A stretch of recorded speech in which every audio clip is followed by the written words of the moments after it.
Hello again, everybody, and welcome back. We are going to be looking today at using some more sort of techniques in a more natural way. The sort of techniques that you're going to be asked to use in your GCSE exam. So instead of just focusing on what a thing does, how to actually use it in a program to make it do something. And the best way to do that is just kind of do lots of little practice programs. So we did the quiz program last time, and this program that we're going to be looking at today is a basic magic 8 ball. So you ever seen a magic 8 ball? You ask a question, you shake it, and it randomly generates an answer. And we're going to be doing it today. So you might have actually made one of these before, but you would have maybe made it in a kind of more of a basic way. We're going to do it, actually, the way you would have done it before would have been with like loads of if and elif statements and programming, sort of like reams and reams of different questions. We're going to do it slightly differently and more sort of like focused on how you would use GCSE style programming to actually answer a question like how would you create a magic 8 ball, and we're going to do it a lot more simple, and we're going to use a text file to read in certain things, and we're going to use pieces of Python to actually do parts of this automatically. So let's get started. First thing that you're going to need is making sure that you're going to save your Python file and your text document in the same place. So this is the text document I'm going to read in. I'm just going to show you it, and this, all you need to do with this is write a response that the magic 8 ball will have, and that is it. You don't need to put end at the end of it. There's no commas, there's no nothing on this one. All there is these responses. And the reason that is because we're not going to be splitting this, we're not going to be looking at different positions within this. So this starting from here, we don't need to look anywhere past position 0, as I'm saying. So everything is 0. So we will use that in a minute. So, well, actually, this position is 0 as we go down, but as we go across, it's always 0. But as we go down, as you'll see in a second, it's going to be 0, 1, 2, 3, 4, 5. We'll go through that in more detail in a second. So again, with this Python file, we need to make sure we are saving it. So save as, and I'm just going to call it, make sure it's saved on your desktop or wherever, so it's saved in the same place as the text file. And I'll just call it magic ball. So there it is, they're both in the same place. First thing we're going to need to do is we're going to need to open up the 8-ball answers. So file equals open, and then the actual name of the file. So 8 in speech marks though.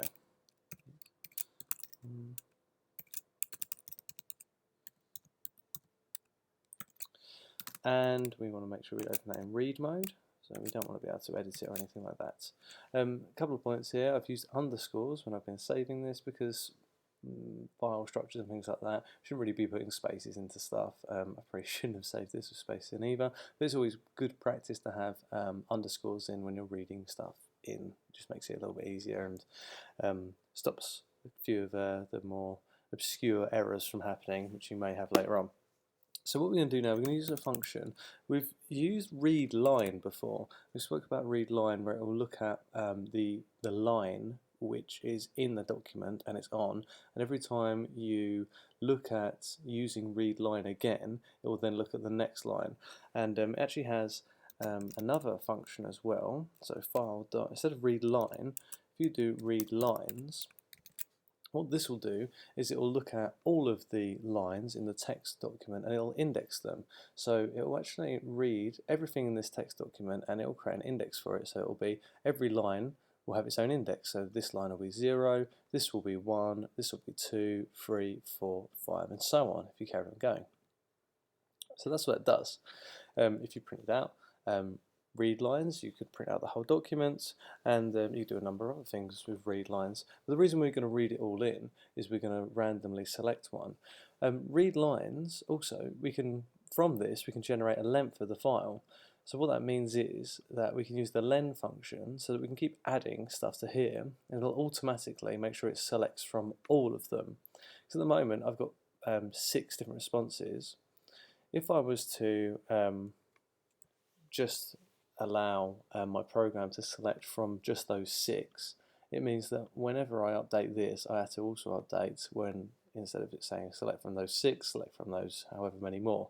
If I use the len function, find out the length of read lines, it will grow every time.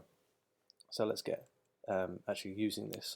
So what I want to happen is I want the user to be able to just input something, so whatever, so answer equals input and then ask a question.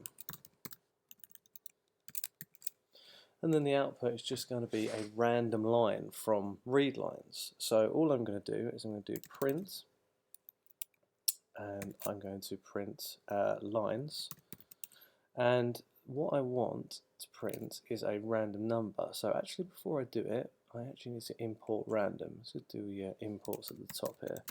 If I import random, I'll be able to use the random function. So I want a random integer. So to do that, I do random.randint, and it needs to be between 0 and the length of lines.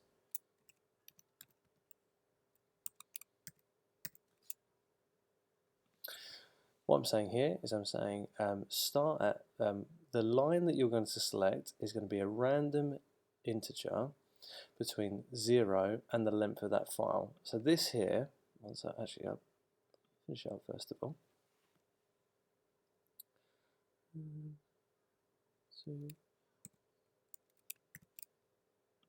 So within the square brackets, this is picking a position for us.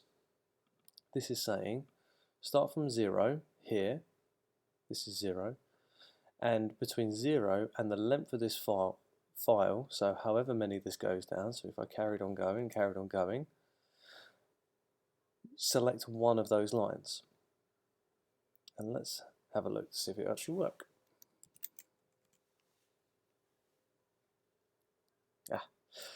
Make sure that you say the same thing. The reason that came up with an error there is that this is called file, and I've called it files here, so that's not going to work. Let's try again. Okay, so ask a question. Will it rain? Okay, and it responded with the 0, 1, 2, 3, 4th answer, which was there. So let's ask it another question. Keep on testing to make sure. Ask a question. I wouldn't do that. So we can see here that it's actually selecting random lines from that text file.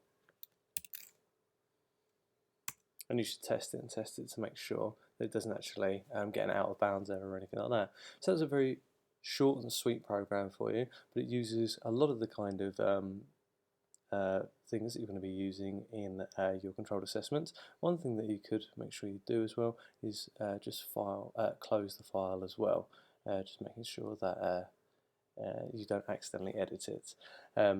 So for the time being though, this will work for our Magic 8 Ball. Have a little go at this, and we'll look at some more kind of GCSE style techniques later on.